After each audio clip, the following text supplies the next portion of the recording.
Now it's time for On Point, where we speak to experts to delve deeper into the biggest news stories in the spotlight right now. So it is Christmas Eve here in South Korea. People getting into the festive mood like Mogyeon. However, Christmas Day itself isn't celebrated as intensely in South Korea as it is in other parts of the world. It's fair to say that.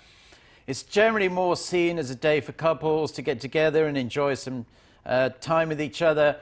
But of course, Christians go to church, mark Christmas Day as well. Also, unlike many Western countries, kids here might get a present or two, unless they're my sons, they get a lot more. But generally speaking, it's nothing like the huge sack full of presents children often get in Europe or North America. It's also considered by many as a day to catch up on some culture.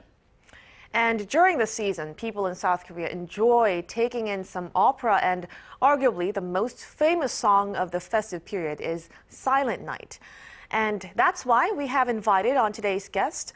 She's Sola Parasitis, a soprano opera singer who has put out an audio NFT of Silent Night that's part of the world's first opera NFT collection. Welcome to the show, Sola. Thank you for having me. I'm just so thrilled to be here. And Merry Christmas. Merry Christmas. Merry Christmas. Now, congratulations, by the way, on the NFT. Before we have a chat, let's listen to a clip from Sola's rendition of Silent Night that will be auctioned off as an NFT.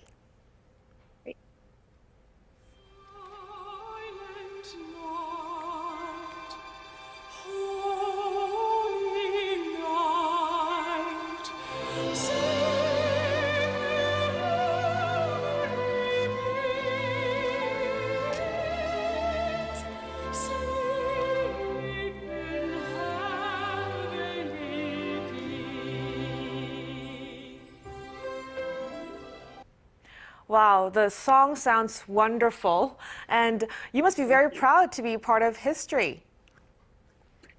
It's a lot to take in. Yes, I'm extremely proud, especially of my team. This is a team effort. It's not just me, but Living Opera is a wonderful creation, and we are so happy to introduce opera onto the blockchain.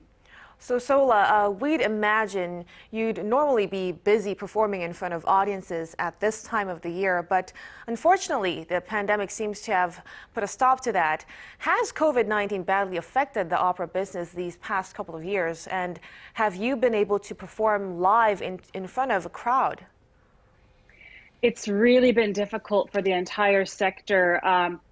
No, I haven't been practicing my craft in front of people. I did participate in an online gala, however, and that's part of why we've turned our attention to digital media, because we not only see this as the future for music, but a way for us to stay creative when we face so much uncertainty.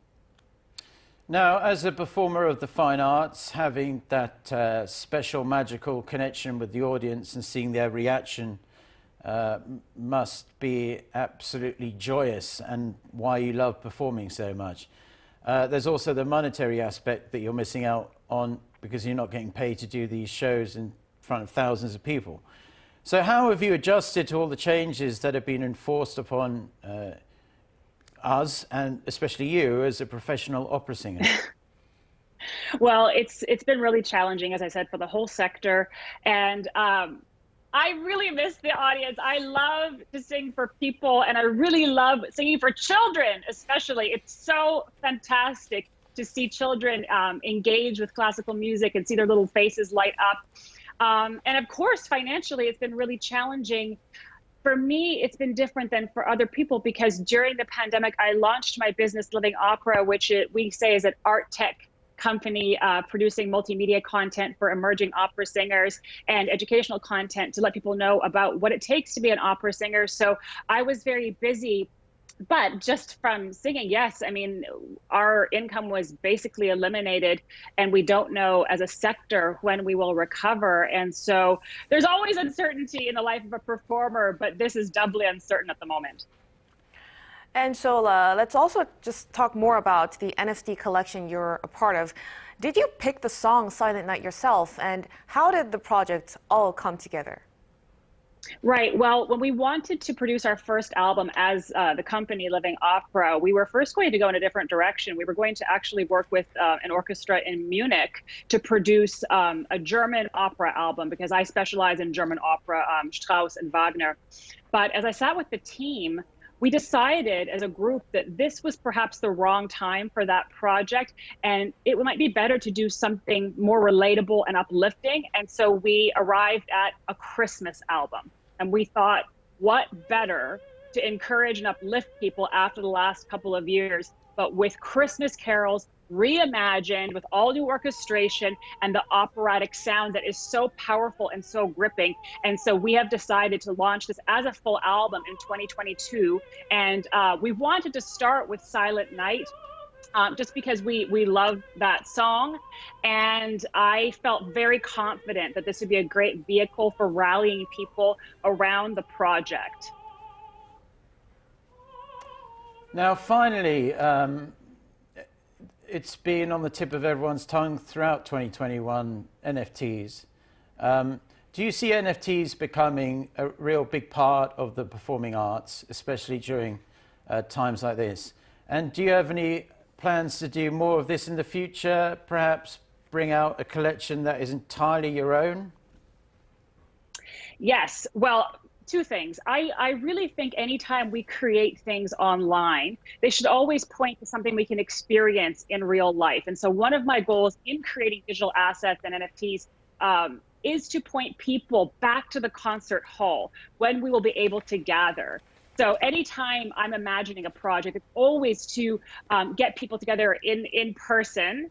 And yes, we have many ideas about NFT collections. I have about 5 in development right now, and I'm really looking forward to bringing them to the public because I think that it will show that we have reimagined this art form in a playful way, in a fun way. My favorite collection I'm working on right now will actually humanize and show our favorite composers just as people.